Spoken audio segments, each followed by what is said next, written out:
Well, Jim, I'd like to narrow it down to just one, but Okay. I'm pleased to report to you that at this juncture, the focus of our program is protecting networks and civilian government.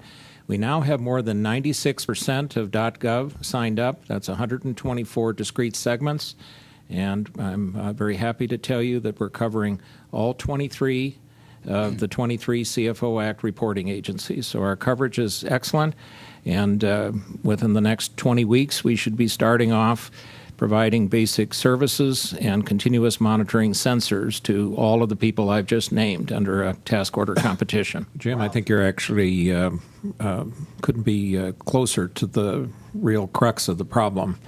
The kind of incidents that we're seeing in the government sector, particularly at the federal level, are rarely restricted to a particular business unit.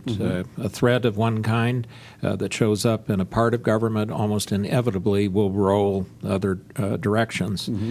So the Office of Management and Budget put out its instruction, Memorandum 14-03, that asked us to look at the needs of the government from the point of view of continuous monitoring holistically. They had some stepping stones that were put in place a couple of years ago with Cyberscope, and the early stages of that gathered up some of the process and compliance approaches that were early in the Federal Information Security Management Act. But from the very beginning, the federal CIO, Vivek Kundra at the time, envisioned a future point at which automated data feeds could substitute for some of the qualitative assessments that the departments and agencies were doing.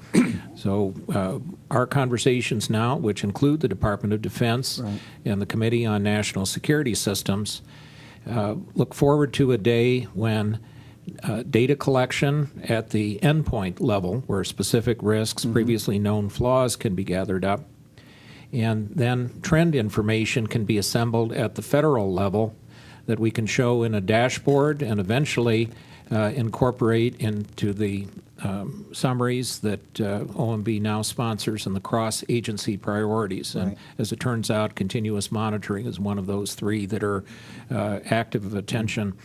So though we have different title authorities under the Code of Federal Regulations and statute, we see that collectively we want to get that information to where it can become actionable.